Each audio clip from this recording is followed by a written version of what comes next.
Hi, everyone. Happy Monday, wherever in the world you are right now. My name is Melissa Parks, and I'm tuning in for you today to continue my series that I've been doing for the past couple of weeks called The Myths of Self-Compassion. So, if you've been tuning in, you know that the reason I'm doing this is because in a couple of weeks I'm heading over to the Netherlands to do a training to become a teacher of the course called Mindful Self-Compassion. So, it's a course that's been developed that's based on a lot of research. I took the course myself last year, and I've already been incorporating it with a lot of the work that I do with my clients. And I'm really excited to be able to teach the course and just bring it to the international community. So the work I do is I work as a coach for global nomads. So that includes expats, immigrants, refugees, diplomats, study abroad students. Basically, my clients all have some type of component in their life that spans, they live a life that spans cultures, languages, countries. And so that looks different for each person.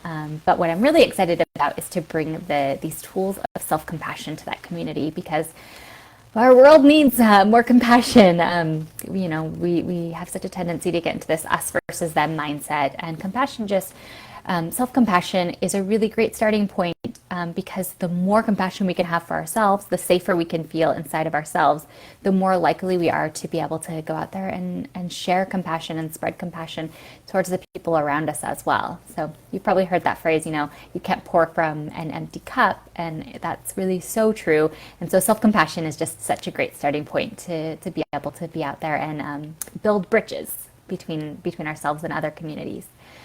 So today, last week I spoke about one of the common myths of self-compassion, and today I'm going to be speaking about one that comes up a lot in the work that I do with my clients, and that's this fear that self-compassion will make us lazy, self-indulgent, complacent, and so since I work as a coach, I'm working often with people who are struggling, who want to make changes in their lives, right? And so this idea, when I tell them, we need to bring in some self-compassion to this, right? That we need you to actually be kinder to yourself and during this process. Many people are very resistant to take on that idea. There's a lot of resistance because there's just such an idea ingrained in our culture that in order for us to make any progress or to be motivated, that we need to be hard on ourselves. So I want you to think back to the last time that you had a friend who told you about maybe a mistake that they've made, maybe something hard that happened at work where they messed up, maybe something in their home life. Maybe they really regretted something they said to their partner, or they were supposed to bring something to their child's school and they completely forgot about it, or maybe they've been working on trying to exercise more and they haven't been meeting their goal. So did you say something to them like, oh, you idiot, like I can't believe you made such a dumb mistake, wow, there's really no hope for you with this thing that you're working on? It's hard for me not to laugh as I say that because of course you didn't, right? Like I'm sure that's a friend that you care about. You did not say something like that to them. You probably said something more like, "Oh, I'm so sorry. That sounds really hard. I believe in you, and I believe in your ability." Probably something much more encouraging and helpful. But when we talk to ourselves when we make a mistake or we realize or notice one of our shortcomings, do not tend to have that same sense of kindness. So that's one of the big pieces of this mindful self-compassion program, is just helping you to really speak to yourself more like you would speak to a friend. And again, that's hard for us to believe, that if we talk to ourselves in that really encouraging, kind and compassionate way, that we will be able to continue to strive towards working towards our goals. But the research shows us that absolutely, that actually self-compassion is so much more effective with helping us to move towards our goals and move towards what we're working on. So I recently read a book that you might have heard of. It's called Grit by Angela Duckworth. It's a really great book. It's really packed full of research on what is grit and how can we cultivate grit as well. And so really the idea is that the combination of passion and resilience is what makes up grit. And if we have that trait, it can help us to move towards our goals and to stick with things and to be more successful. Now, I'm totally on board with all of the research in the book, but what really I kept asking as I was reading through the book was like, yeah, but what's the inner dialogue of these people who have grit, right? Like, how is it a compassionate and caring dialogue that they have going on inside of them, or does it tend to be more harsh? Unfortunately, the book doesn't answer that question. So I'm still, maybe have some of my own research to do there. But I did find online some people talking about an idea of having self-compassionate grit. So kind of marrying those two ideas of we can cultivate grit, of really just finding an overarching thing that we're passionate about and pushing forward even in the face of failure. And we can do so in a really compassionate and encouraging way. Because there is research showing that self-compassion actually helps us to be more successful. It helps us to cultivate a growth mindset. It helps us to learn from our failures. It helps us to feel more competent, right? Because if we're beating ourselves up and being really hard on ourselves and saying you're not capable or you're a mess or what an idiot, then we're so much less likely, to feel capable and competent in the work, in what we're working towards. So self-compassionate grit, I really like that idea. And it really is, self-compassion, grit is still, it's about working, persevering. It's about cultivating passion. And, there's so much we can do if we're doing that from a place of self-compassion and being kind to ourselves. So, again, there's a lot of research. If you see me looking over, I'm looking at my cheat sheet over here. So, and basically, what we also know is that self-compassion is negatively associated with a fear of failure. Also, a really important piece when it comes to taking on new things or working on a progress of growth. And what that means is that the more compassion that we have for ourselves, the lower our fear of failure tends to be. And that makes so much sense, right? Because if what we know is that, so if we have less, or if we're more compassionate towards ourselves, that means that when we fail, instead of saying like, you're so dumb, I can't believe you did this, and feeling so much shame, or if we feel shame, we're going to come to it, we're going to come to ourselves and just be so much kinder to ourselves. It's like, it kind of like takes the scariness a little bit out of failure, right? Like failing still hurts. It can be hard. There are things to learn from. Brene Brown talks about failing as like having our face down in the arena. Like that's not a place that we want to be, right? But if we can have our face down in the arena and we can be saying things to ourselves like, I'm so proud of you. This hurts and I'm here for you. Wow, we're going to be like, it's going to be so much easier to pick ourselves up from that place and kind of go back into taking on the next challenging thing that we want to take on. And so I love that about the idea of self-compassion, that, it will help you also to remember that failure is a part of life. And it will also allow you to give you that space to really reflect on what can I take away from this experience. When we're kind and supportive to ourselves in moments of failure, or when we reflect on like, this is a shortcoming, of myself, like, I procrastinate a lot. I really want to work on this. We still, again, we want to make changes for the better, right? We want to grow. We want to improve. But when we do it from a place of self-compassion, it's not coming from a place of feeling inadequate or feeling worthless. It's a place of really loving and caring for ourselves. So it's kind of like whereas self-criticism motivates us from a place of fear, self-compassion, it motivates us from a place of love and from a place of caring and a place of encouragement. So I kind of like think about it as like with self-criticism, it's like we're moving forwards, but we're doing it at a place of like running away from something, right? Like running away from that fear. Whereas like with self-compassion, it's like we're moving towards something, right? We're moving towards something, and we kind of, so with self-criticism, it's almost like if somebody's like chasing after you, like threatening you.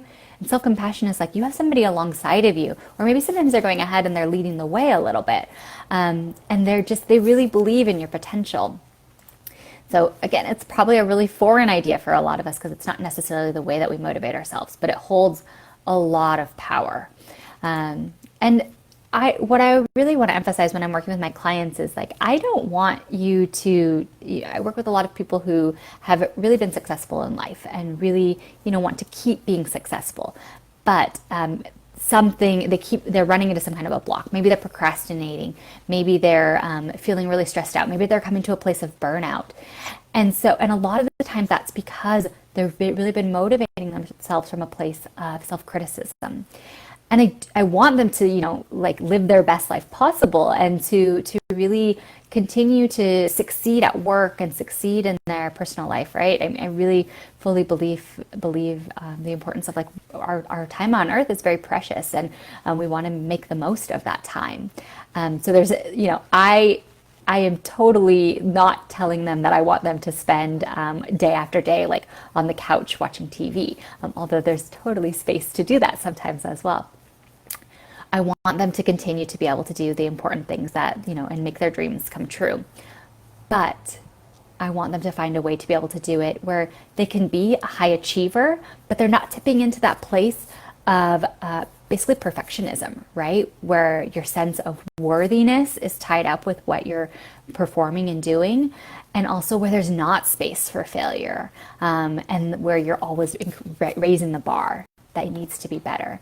So self-compassion really is a great tool to be able to just, I think, make the most of your time and really do things that are important to you without falling into that space of being a perfectionist. Another great thing about self-compassion is that it really allows us to take an honest look at ourselves. So really, like look at yourself in the mirror. And the reason that is because we can take kind of an inventory of ourselves and how we're doing and things we want to work on, without it being necessarily like a dangerous place, right? Because we can, look at like, I want to work on this, I want to work on that, but it's not coming from that place of like, there's something deeply flawed with me. It's like, I'm doing okay. I love myself. I care about myself. And I'd like to improve these areas as well. So when we're not coming from a place of self-compassion, if we're just really self-critical, we might be hiding from the truth. We might also be blaming other people just because we're so afraid of that self-criticism, right? Because it really hurts. So often the question comes up, right? So, okay, self-criticism, we see all the research about self-compassion is like, it increases self-efficacy, it decreases anxiety, it decreases depression. People tend to be more successful. They have a growth mindset. They're more resilient. Okay, great. So why are we self-critical again? And often this also holds the clue for being able to become more compassionate towards yourself. And that's because our inner critic, that self-critical voice, it develops kind of as a way to keep us safe. So I like to think of the inner critic as like your inner security guard, right? It's there. It's part of like that fight, flight, or freeze system. It's on the lookout for danger, and it's kind of grown and been cultivated as a way to keep you safe. And so really its intentions are good, right? It wants to keep you safe. It wants to help you. But the problem is that a lot of times it's just misguided, right? Its tone is really twisted, or the messages that it has to say are really, really flawed. So really, again, so it's coming from a good place, but it might be misguided. And for me, I remember pretty clearly the time when I really started to identify my own inner critic, and it was a time. So I'm living in Seattle, Washington now. This is where I grew up, but I just recently moved back here. And the reason I work with global nomads is because I was living abroad for 10 years myself. And during that time, part of the time I lived in Madrid, Spain, and I had to take on this really difficult challenge, which was to have my undergraduate degree in psychology recognized in Spain. And that involved jumping through this complicated hoop of having to take a lot of different exams in Spanish, which required me to study on my own in Spanish, just different topics in psychology. And it was really difficult. And I found myself procrastinating quite a lot on it. And what I realized was that it was because of that inner critic that was coming up. This led to like a lot of discoveries of all the other times my inner critic was coming up. But I really noticed it so much in that moment. And I was going to therapy at that time, and my therapist recommended that I draw my inner critic. And what I discovered is that my inner critic was just this really harsh voice that when I drew it, it kind of looked a lot like the Grim Reaper.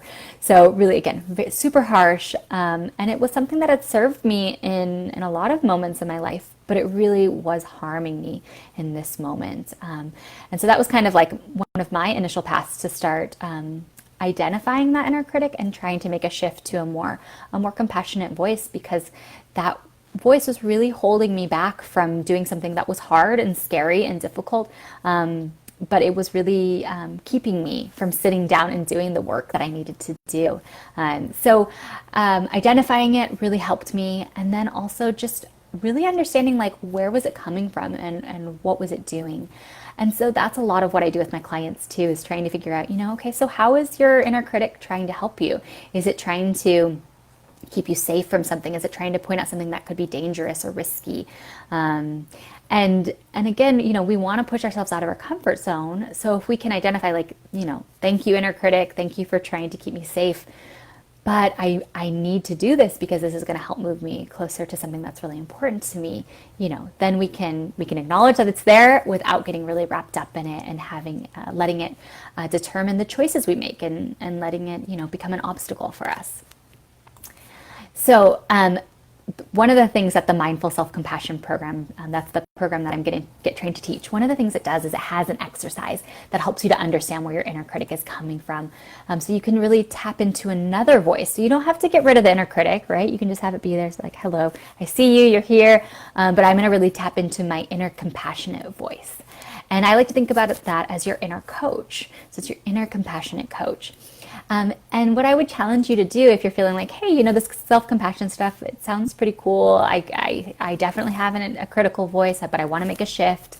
What you can do this week is you can take some time and sit down, and you can draw it, or you can just imagine it. If your inner critic was like a cartoon or a comic, what character would it be, right? So what would it look like for you?